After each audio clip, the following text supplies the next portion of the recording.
This conference will now be recorded. Well, good morning, everybody, and welcome to our latest webinar. This one's going to be on property, and we're going to cover all sorts of stuff. So hopefully you've got pen and paper ready. But if you haven't got one, then don't forget you'll be able to catch up on our YouTube channel later on.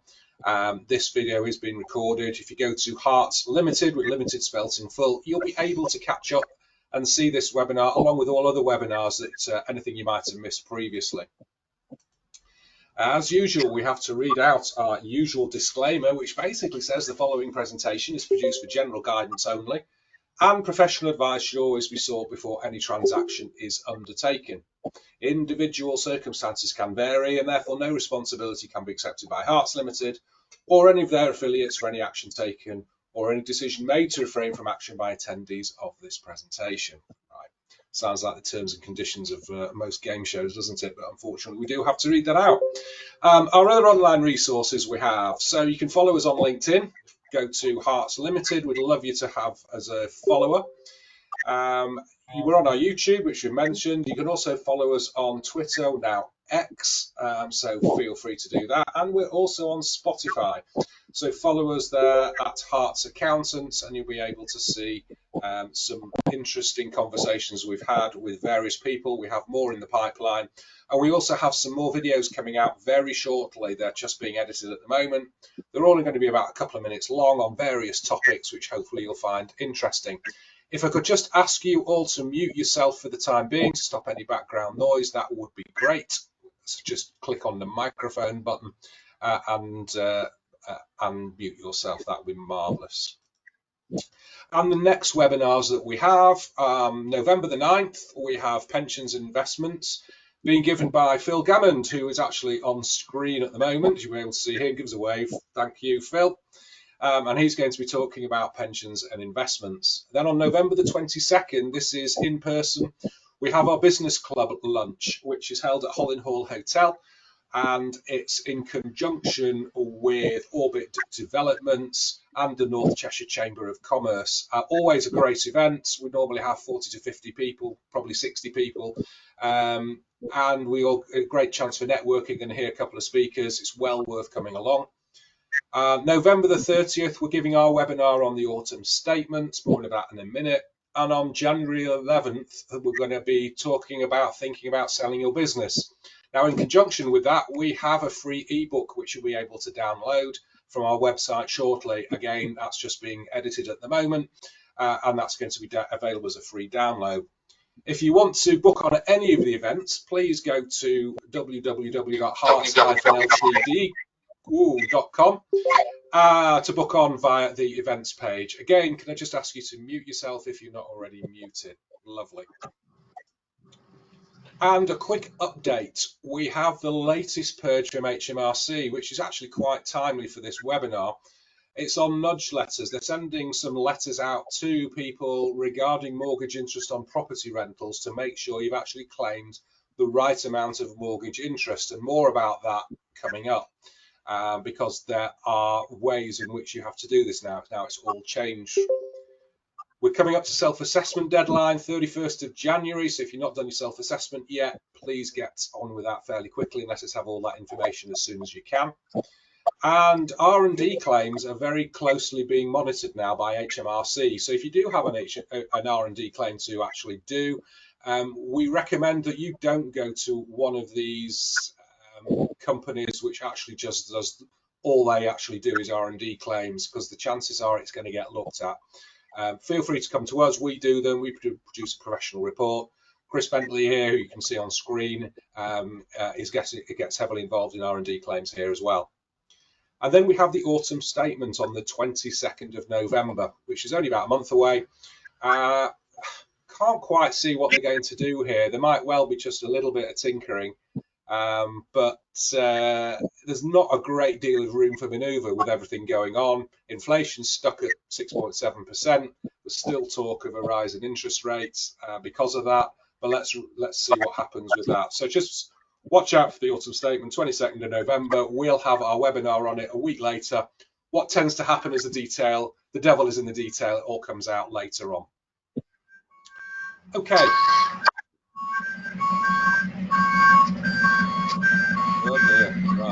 Can we all mute ourselves, please? Again, thank you. Great.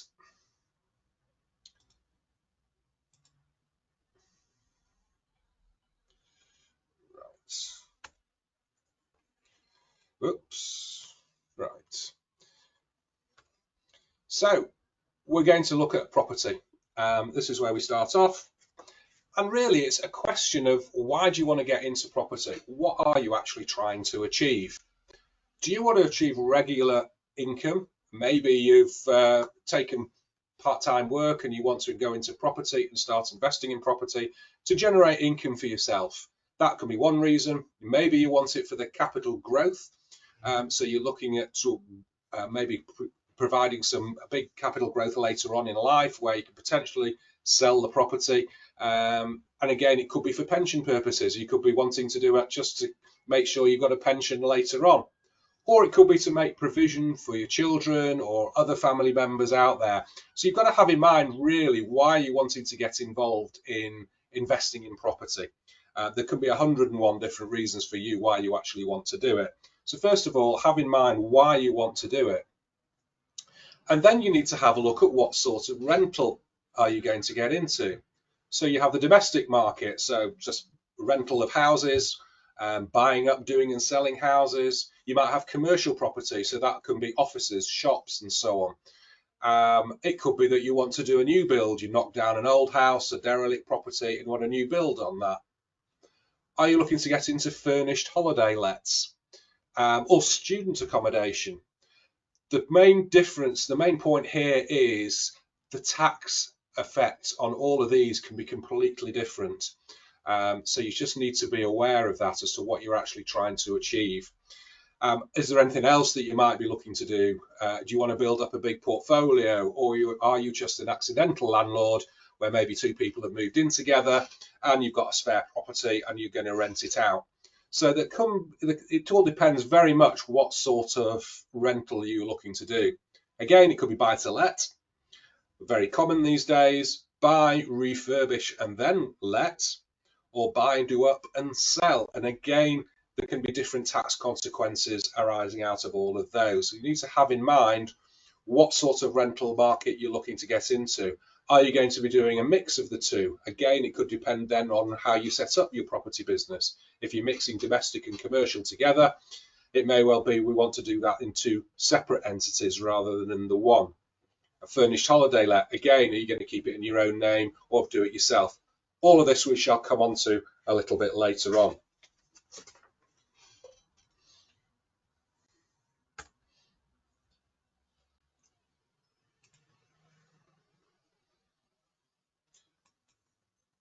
So, with regard to tax, and more about this in detail a bit later, you have the spectrum of taxes to actually consider. So if you have a rental business in your own name, it's going to be subject to income tax at whatever marginal rate you're paying. So effectively, the income or the profit from that, or taxable profit from that rental property, will be added on to what other income you've got and be taxed at that rate. So that could be 20%, it could be 40%, it could be 45%, and so on. Or if you're set up through a limited company, you've got corporation tax rates to pay, and that can be payable depending on the size and profit of the company, 19 to 25%. And then capital gains tax on the sale of the property, again, more on that later. You've got stamp duty land tax on the purchase of the property. If this is going to be your second property, you've got the stamp duty surcharge of 3% to pay. And then you've got to consider VAT on costs and on commercial properties, on furnished holiday lets, potential on the income too. And that is a whole separate topic altogether, because VAT and property is probably one of the most complicated areas of tax you could wish to get into. So I'm going to hand over just to Chris to go through this slide on the limited company v sole trader. Thank you very much, Stephen, for that introduction. Yes, as Stephen said, there's a lot of complexity that goes into tax and property, not just on the VAT side, on your direct tax side as well, how the income itself is taxed. Now, this presentation is very much written with investors in mind. So whether that's someone who is buying to let or buying, refurbishing and letting, whether it's residential property, holiday let, commercial property, all of those. If you're looking to do property flipping or property development, the considerations are very different and will really be subject to a separate webinar as they're a separate topic. For example, for flipping, things like limited liability become far more important. The fact that it's a trade needs to be considered. So this is very much around investment property. So whether you want to structure your investment activities in property through a limited company or as a sole trade or partnership, if you'd asked 10 years ago, you'd want to do them in your own name. There's a lot of people going around saying, well, you've got to do it in a limited company. I would say that both of those answers are incorrect. There's no one-size-fits-all answer to whether you should have your properties owned personally, through a partnership or through a limited company. A lot of what's correct for you will depend on, firstly, what you're trying to achieve, and secondly, what your wider tax circumstances are. All I can really do is point you in the direction of which side of the line you're more likely to fall on. Detailed advice would need to be given in each situation on this. So the questions I'd ask if one of you came to me and was looking to structure would be, many of those that are up on the screen. Are you looking to live off the income that your property will be generating, or would you be looking to reinvest it, reinvesting to buy additional properties? Will the other properties be mortgaged? If the other properties are mortgaged, I've got to consider the fact that mortgage interest deductions are restricted for many individual or partnership investors. But that only applies for residential property. If you're doing furnished holiday lets or commercial properties, you still get full deductibility of mortgage interest. Another major question is, what other income do you have?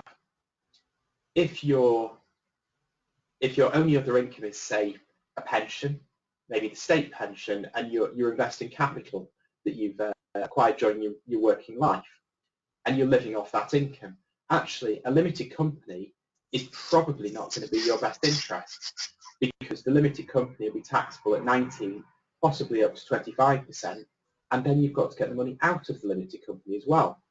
Whereas if you've got it in your own name, you're talking a tax at 20%. That's lower than 25% before you take the tax into account on taking it out of a limited company.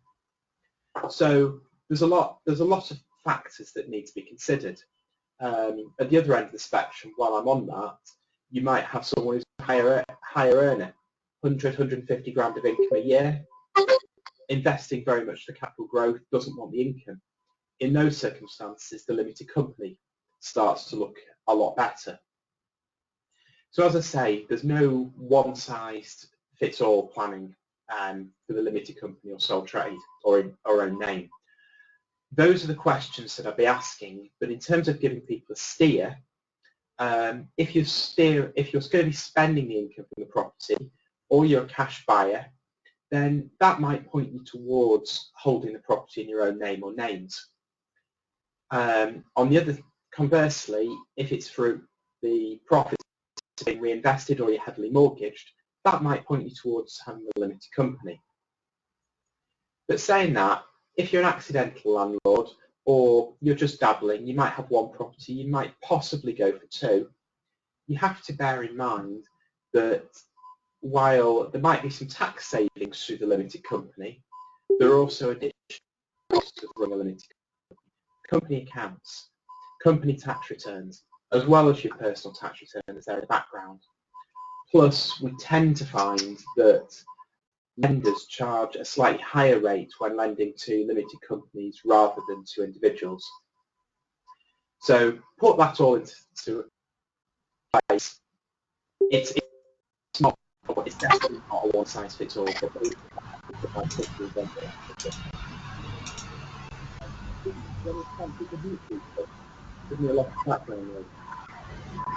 I'm just muting everybody. If you can make sure you are on mute, please. Thank you. And then a further consideration, it might be this is, as a couple, one of you's a higher earner, but the other isn't. The other might have home responsibilities, childcare, etc. Might be retired while the other's still working, for example. Now, where we've got spouses who have very different levels of income, what we do is joint ownership, but an unequal ownership, so that 90% the spouse who is the lower earner. The reason I put this in declaration any planning government, Sorry, Chris, we're struggling to hear you at the moment. Yeah, we are struggling to hear. I'm not sure what's happening. Everybody is on mute. I've just checked everybody. So you just go back to what you were just saying earlier. That would be great, just a bit earlier. So I'm saying the default position, if you have a property that is jointly owned between a married couple, is that the income is split 50-50 between you. Now, that can be a nuisance where you have a higher earner and a lower earner. You don't want 50% of the income taxable on the higher earner, but we can, through having unequal ownership of the property, so a declaration of trust, and through completing the Form 17, get to a position where 90 or possibly even 99% of the income is taxable on the lower earner. If you're going down that route, you do need to get the lawyers involved, draw up the declaration of trust, because the tax position has to follow the actual ownership of the property, and a form needs to be completed. You can't simply say as a married couple, I'm the higher earner, my wife's the lower earner, therefore all the income is taxable on my wife. It doesn't work like that. It actually has to be sorted out properly. And that is easier to do if the property is unmortgaged than if it's mortgaged. However, it is certainly possible to do it with mortgaged properties as well. Have the next slide, please, Stephen. Yeah. I'm going to actually hand it back to you at this point. Yes, you are. So the next one is just a bit of more information on actual mortgage interest, and potentially, as you know now, there's no mortgage interest relief available if you own this property personally. So we're talking about mortgage interest for investors who own this property personally and it's in your own name. So instead of getting mortgage interest relief, you actually get a tax credit of 20% based on the amount of mortgage interest. But here I've put an example up on screen. Say your rental income is £1,000 a month, and you've got expenses of, say, £3,000 a month. You've got a rental profit for tax purposes of £9,000. And then you've got mortgage interest of, say, £600 a month. That comes to, say, £7,200. So if we look at the tax on the rental income and say you're a higher rate taxpayer, your taxable profit is £9,000.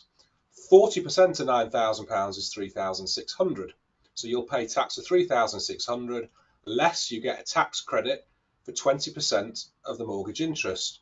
So 20% of the £7,200 is £1,440. That gives you a tax payable of £2,160. Great, okay, that's fine as we are. But let's look at the actual cash position.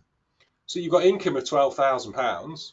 You've got expenses of £3,000, you've got mortgage interest of £7,200, and you've got tax to pay of £2,160. That's giving you a total cost of £12,360, which is actually more than the income you're actually generating. So from a cash point of view, you're worse off.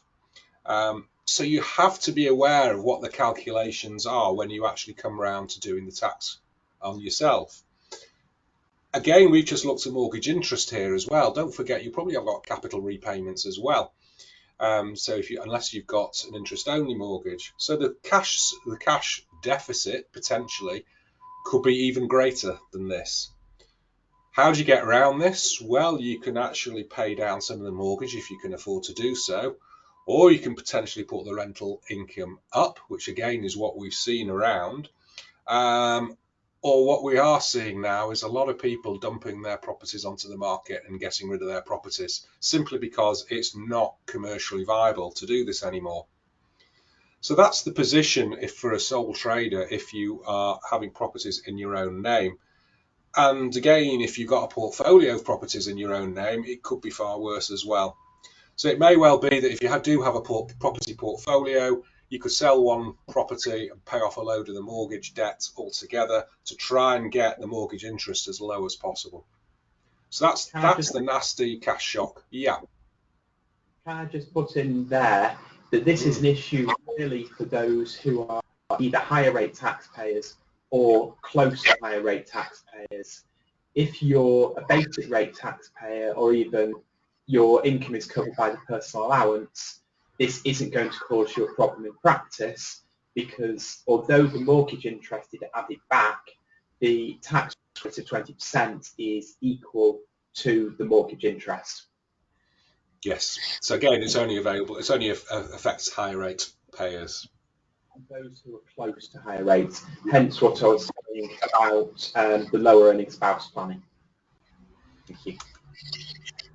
So remember, again, this is quite a common one. It's only the mortgage interest that you're actually considering.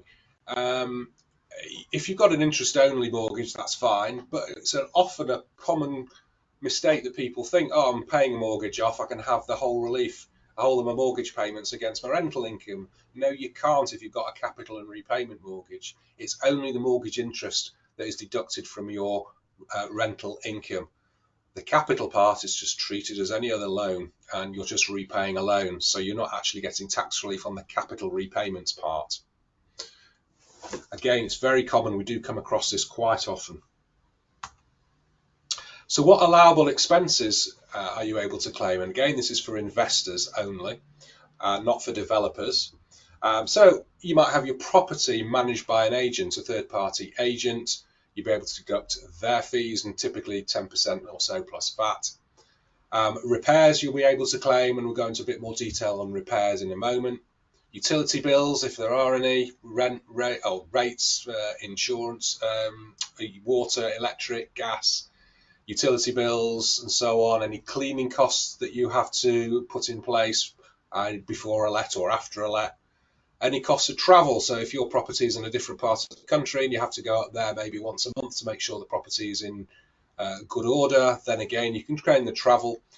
You can claim the 45p a mile for your car expenses, any telephone costs you've got in relation to it, any insurance of the property as well, and anything really relating to the cost of running the property you'll be able to reclaim as a deduction against that rental income. What records do you need to keep?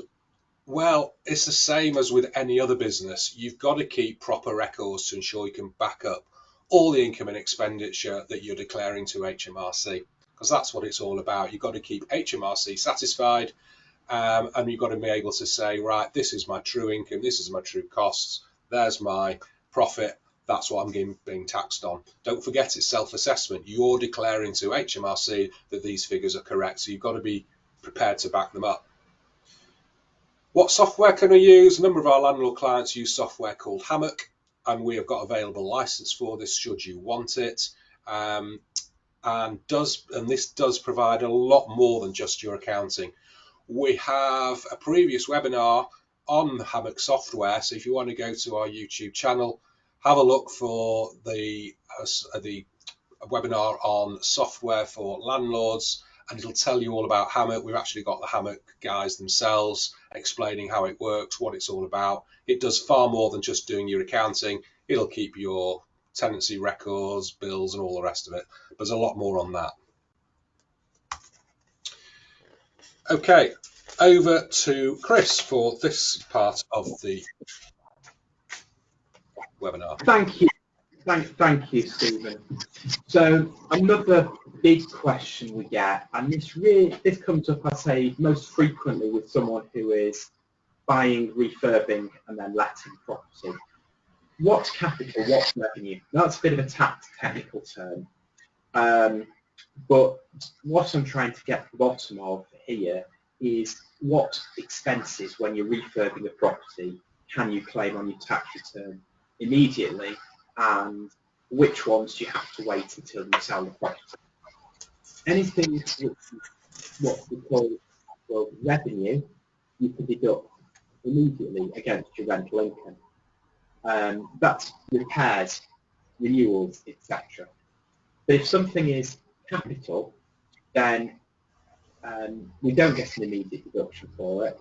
Instead, you get that relief of that cost when you come to sell the property, potentially years down the line, and it comes through your capital gains tax computation. So what is capital? The good news for most people is that there aren't that many expenses that probably wouldn't qualify as repairs. However, when you do get them, they're big. So things that are capital, a major improvement to the property. So let's say you bought a property and you put an additional bathroom in. You had one bathroom, it's now got two. You've enhanced it. That second bedroom is capital. Similarly, you've put a new extension on the back. That is a capital improvement. You've done a loft conversion. They're all common examples of capital improvements. If you've done a major refurbishment, then it's a question of fact. It might be a combination of the two. I'll come back to that in a moment. However, if you're redecorating or replacing an item which is of similar nature and quality, it will be a repair. So you go into a property, the kitchen's maybe 10 years old, 15 years old, you think, you know what, it all looks a bit dated, I'll pull it out and I'll put a new one in. It's all perfectly functional, you just want to make it a bit more modern. That will generally come as a repair. You've replaced like for like. If you come in and you've got a property that's still got single glazed windows and you put double glazing in, the revenue accepts that that's a repair. You don't find many single glazed windows these days, and most of them are in listed properties and you can't pull them out, but it's there still as an example. Similarly, if you go in and the double glazed windows are at the end of their life and you replace them, you can count that as a repair. Redecoration also counts as a repair. Revenue in nature, you can have your tax deduction against the income. Now, coming back to the major refurbishments, let's say I extend the kitchen and as well as putting a new kitchen in.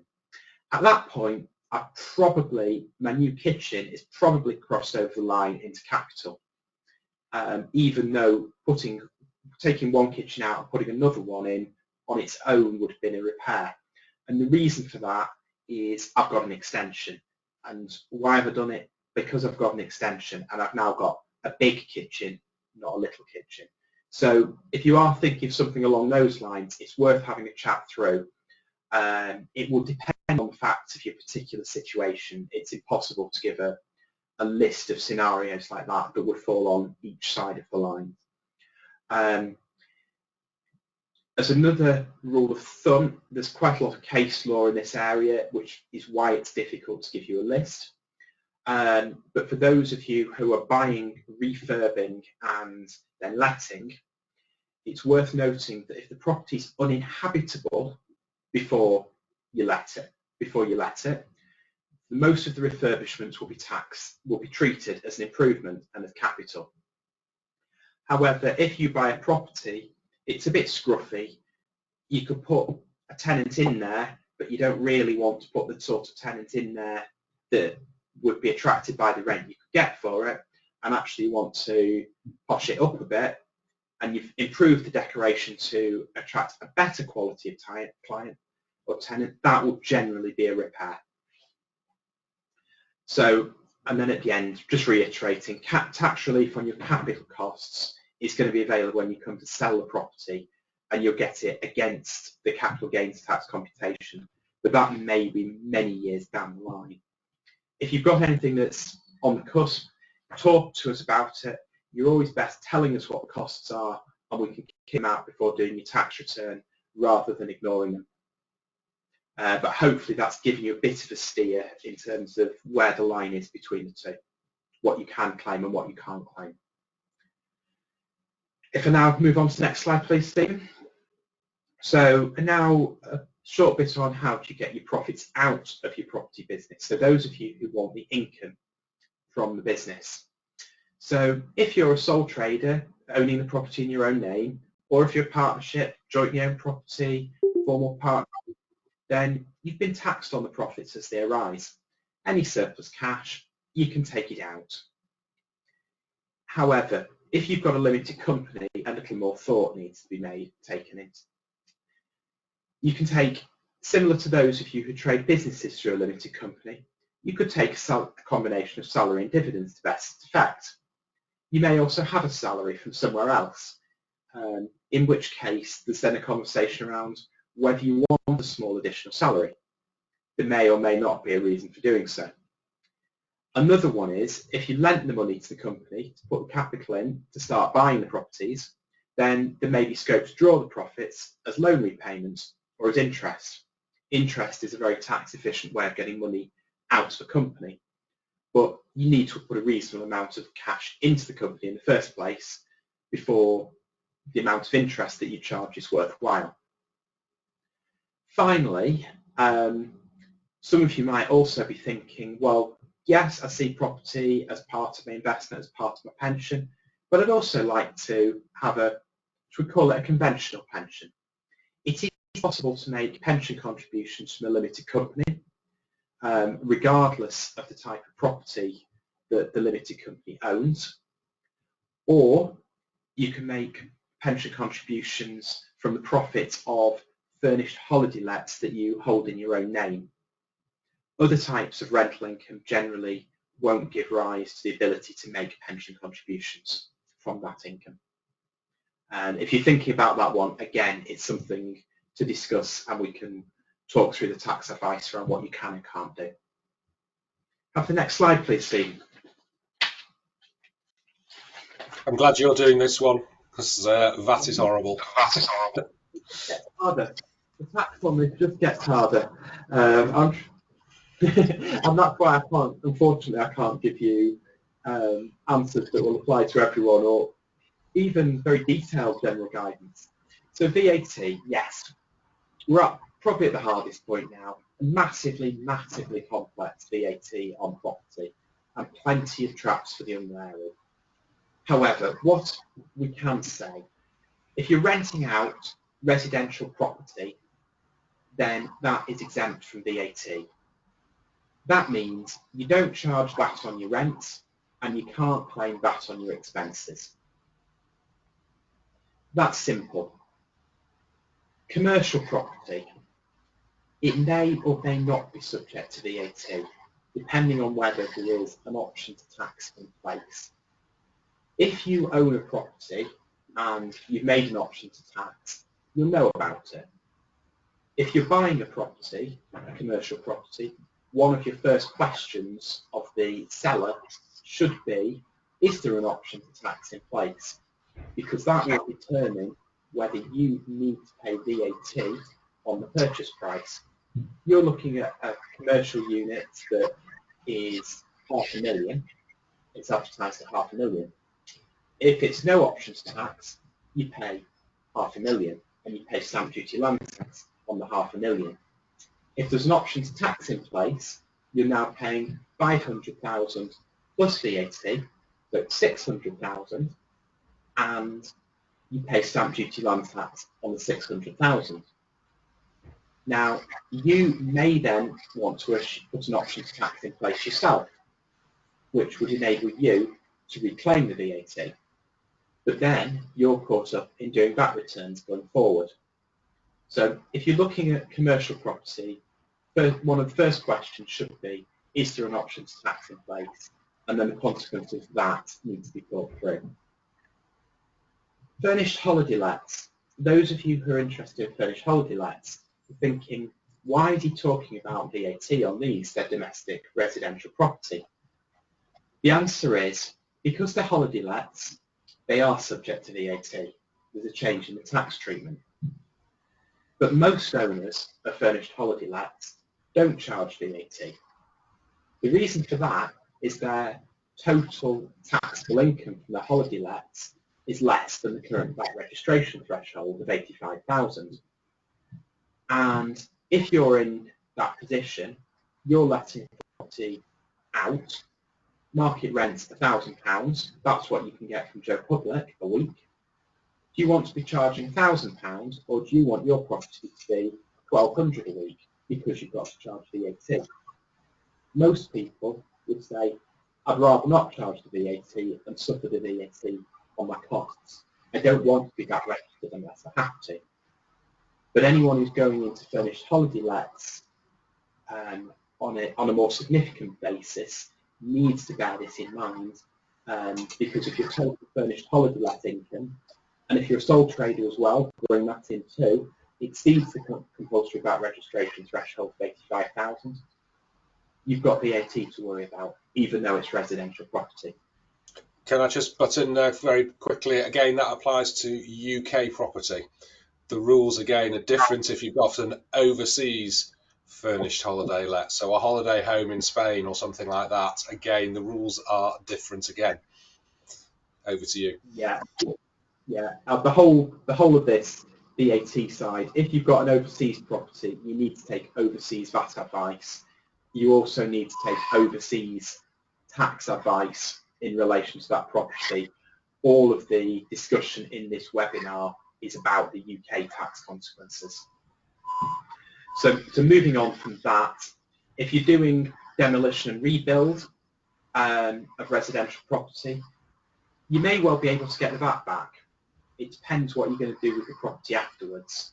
Sell it, you probably can do.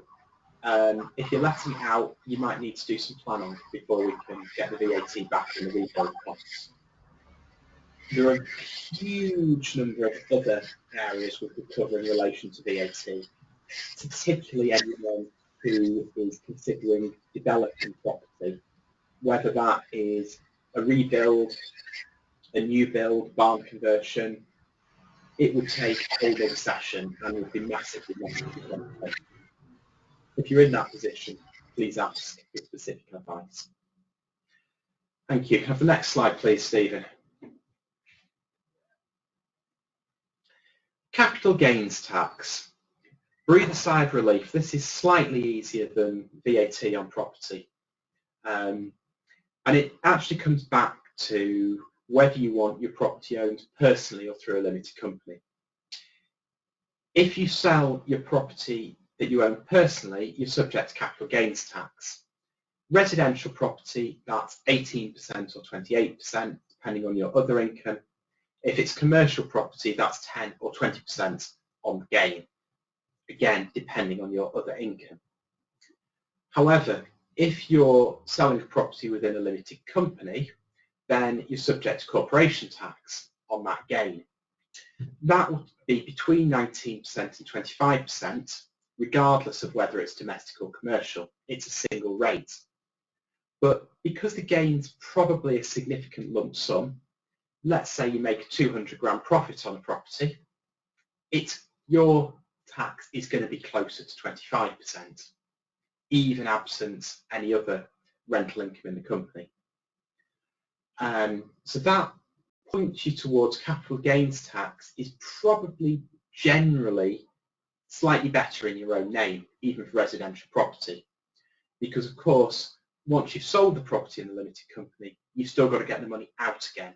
And that comes with another tax bill. But that is probably something for years down the line. And actually, unless you're thinking of selling in the next 2 to 3 years, then the income tax, corporation tax considerations will be more important to you in most cases in terms of how you structure your ownership of the property. So another thing to complicate things, residential property, if you own it personally, on your own, jointly, through a partnership, you sell it, and it's UK residential property here, you have to report the gain to the revenue within 60 days and pay an estimate of the capital gains tax due. It then goes on your self-assessment tax return as well, but you've already paid tax or an estimate of it, so there should be minimal extra tax or a small repayment to recover. definitely have to do that 60-day return. There are penalties if you're late. The revenue do follow them up if you only put it on your self-assessment tax return the following January. We can do the report for you and advise on any tax due. It's a nuisance, but we have to do it. Solicitors and estate agents don't always tell you. Slide, please. So we've also got, and this perhaps goes into restructuring property portfolio, if you're trying to think of putting it into a limited company, moving it around within the family, whether that's to your other half, your spouse, the next generation. There are other tax consequences that have to be considered. Properties generally are not tax privileged as investment assets, which means you get tax charges arising because a gift for property is a disposal for capital gains tax purposes. You might not have got any cash for it, but you're still disposing of it for tax purposes.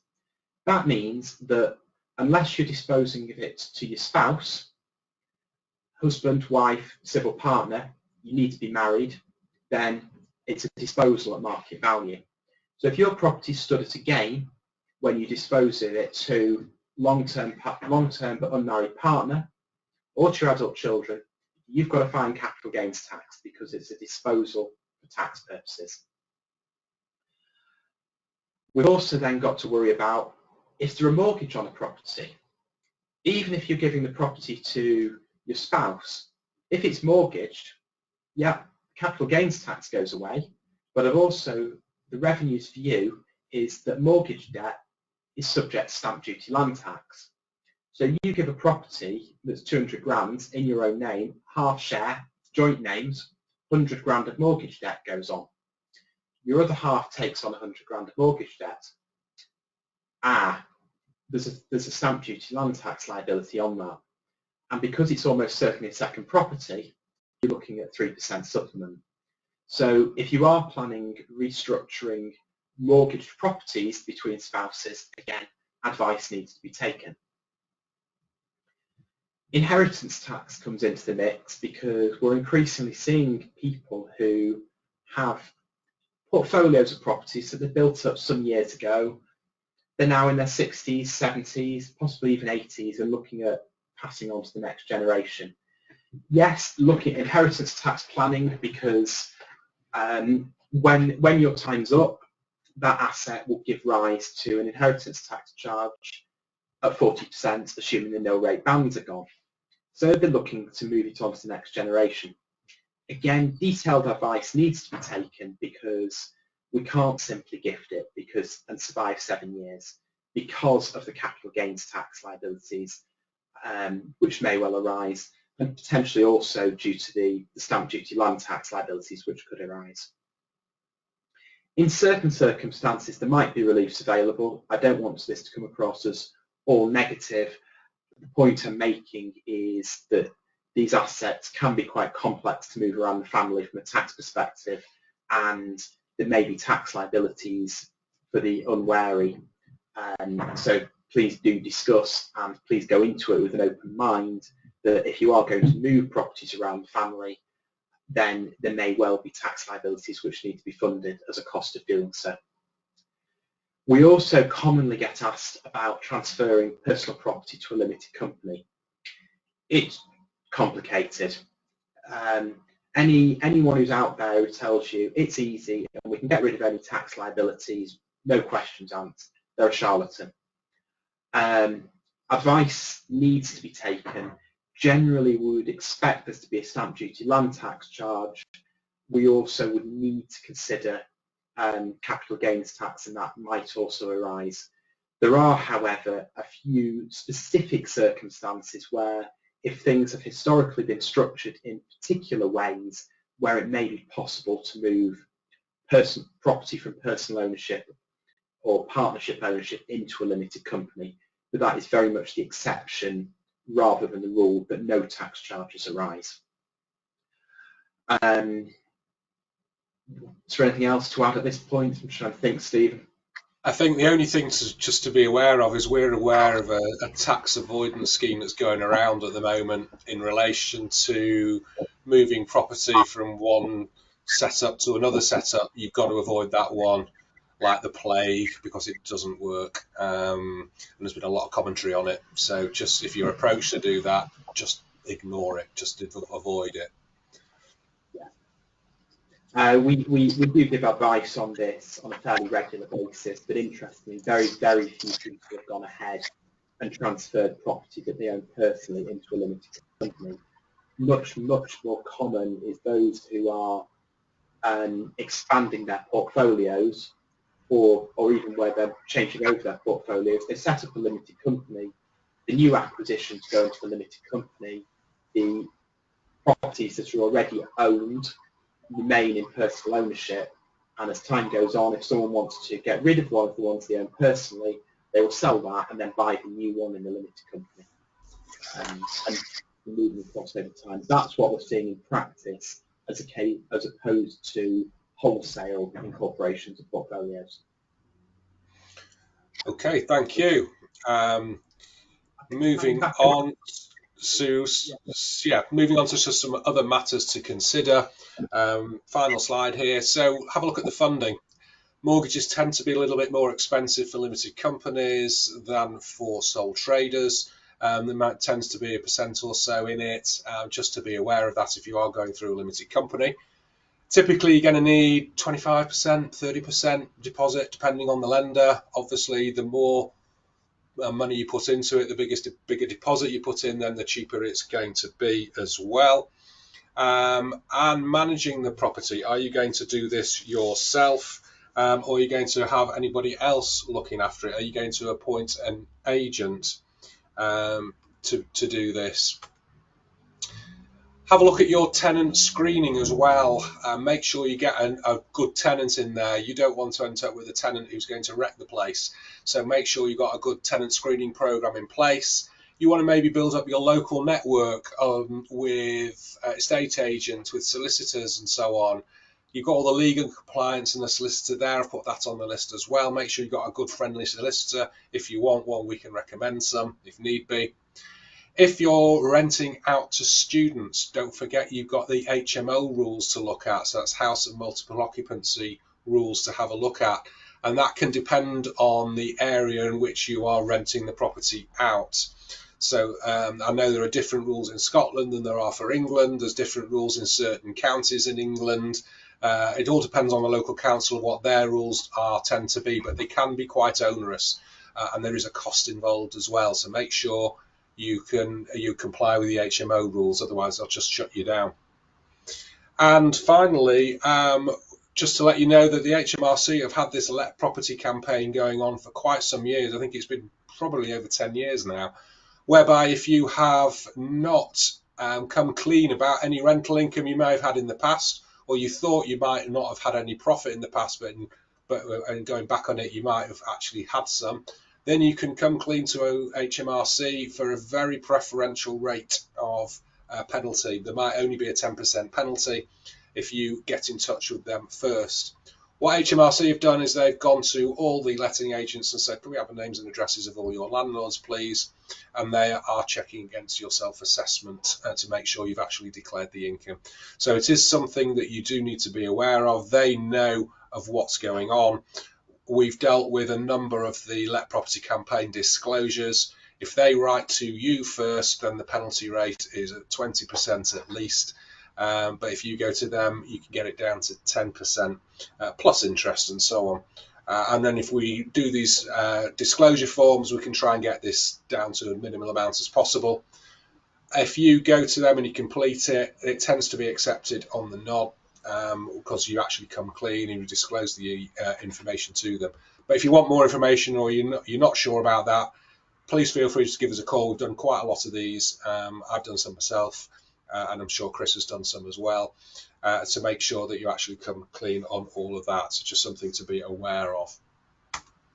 So we've come to the end of today's presentation. Has anybody got any questions? Feel free to unmute yourself, shout out, or if there's anything you don't want to be recorded, we can turn off the recording and we can have a chat afterwards. Has anybody got any questions so far? You've got the chat box as well. If you want to put anything in the chat box, top right hand corner of your screen, you'll be able to put a question in there. Nigel and Sue, feel free to unmute yourself and have a shout. We'll have a chat after, I think. We're Yep. right at the end of the investment route. We've been in property now for just over 30 years. Okay. Very, very much. We're now Okay. disposal. So can we speak afterwards? Okay. Yep, no problem. We can do that. That's fine. Anybody got any other questions themselves? Tony? Yeah, just one around HMO, which you touched on at the end. So is that HMO treated similar to a holiday let? An HMO is treated the same as a normal domestic rental. It's exactly the same as any other domestic rental. It's just that you've got to comply with the HMO rules, the house and multiple occupancy rules. So, for instance, it may be there's got to be a minimum size to the room, a minimum number of plug sockets. You've got to have fire regulations all in there as well. You've got to have a fixed fire extinguisher and so on. There can be all sorts of various rules, and you have to register each year and pay for the HMO license. But it's treated the same way as a normal domestic property rental. Right. So therefore, then the decision whether you put it in your own name versus a company into a limited company, it's the same argument whether it's a residential let or a HMO let. Yes, correct. Okay, thanks. Anybody else got any questions? Hamish. Hamish here. Yeah, just a quick one on the selling within a company structure. So if you sell your property and you purchase another property with the proceeds, would that potentially appear in the balance as a company accounts as a sort of profit and loss, and therefore not counted as taxable profit necessarily? Yeah, Hamish, you're in that circumstance, you're paying corporation tax on the gain on the sale of the first property, and you'll have the net available to invest in the second property. So if you're a property, that's probably the best way, is through a company structure generally. It's as I was saying on the capital gains tax slide, if you're selling a residential property, it's 18 and 28%. If you're selling a property in a limited company, it's going to be somewhere between 19 and 25. There's not a huge amount of difference. The big difference comes on the capital gains tax side if you then take the money out of the limited company, which you're not going to do in that situation. Yeah, in that situation, you're purchasing another property. Yeah, so it's going to be fairly neutral. There's not a huge difference. Okay, thank you. We have got questions in the chat box. What rate of interest can be charged on a loan made to a company by shareholders to repay company mortgage? Chris? I'm not going to give a quick answer to that one because it's broadly company. It comes down to whether the company can get tax deduction for the interest rate. It comes down to, is the interest rate reasonable, wholly and exclusively, is the loan wholly and exclusively for the purchase of the property? If it's a reasonable rate, then yes, you can have a deduction. Have a look at what the mortgage lenders are lending. You're probably unsecured, so you can go slightly higher, but I'm not going to give a rate because I'm conscious that this will be recorded, and in 2 years' time, the rate that might be available will be very different from the rate that might be reasonable today. And it will also depend on levels of debt in there and things like that. Okay, thank you very much for that. And next question we've got is pension contributions paid by a company. Any restrictions on the level of contribution? And then also, if you sell a residential property within a limited company, are you able to use the proceeds to pay into a pension as an employer contributions within your allowances? to avoid the corporation tax on the gain and the personal tax on dividends. Well, we've actually got Phil Gammond. Could I bring you in, Phil, to answer that question? He's a pensions expert. If you just want to unmute yourself, thank you very much. Could you answer that for us? I can, yeah. The bit I'm not sure of is when you sell, the gain comes into the company and then you make a contribution. Chris, that's more about whether you would still pay. I'm happy because it's a limited company. The limited company can make employer pension contributions out of its profits. Okay. And you have on the personal pension contributions. Limited company, it's coming down to the general restrictions on contributions. Yeah. So to answer the question, generally speaking, subject to some of the various restrictions, you can put in 60,000 a year. That's the new annual allowance. You've also got what's called carry forward. And I will talk about this in more detail when I speak next month. But generally speaking, a company contribution can be 60,000 in this tax year, and any you can use carry forward from previous years, which is 40,000 in each of those 3 tax years. So that means there's a lot of scope, but because we're talking about pension, it's probably not that simple. There's a few other things to consider, such as whether you've made contributions in previous tax years and what your earnings are and whether there's company profits, etc. So if you want to talk about that after the session on the 9th of November, then please feel free to contact me directly if that's okay. But generally speaking, you as a company contribution, most directors of companies tend to pay themselves relatively low PAYE and draw it as dividends. I appreciate that might change a bit because of the changes to corporation tax, but you can usually put a lot more in via your company than you can personally for that reason. Thank you very much, Phil. Question for now? Yeah. Okay. Thank Chris. you. Can I just also add that while in practice we don't see the revenue challenging it, in theory, if you made an absolutely enormous pension contribution, the revenue could challenge that contribution wasn't made wholly and exclusively for the purposes of the company's trade. It was done for tax purposes only. We don't see it in practice, but there is a risk that the revenue could challenge the deductibility of the pension contribution. Okay. And final question we've got is capital gains tax calculation on a disposal by a limited company. Is there indexation allowance available? The indexation allowance was abolished in December 17, I think. So if you've had a property that has been owned for several years, then it will be, but it will only be indexation up to December 17. After that, there's no indexation allowance available.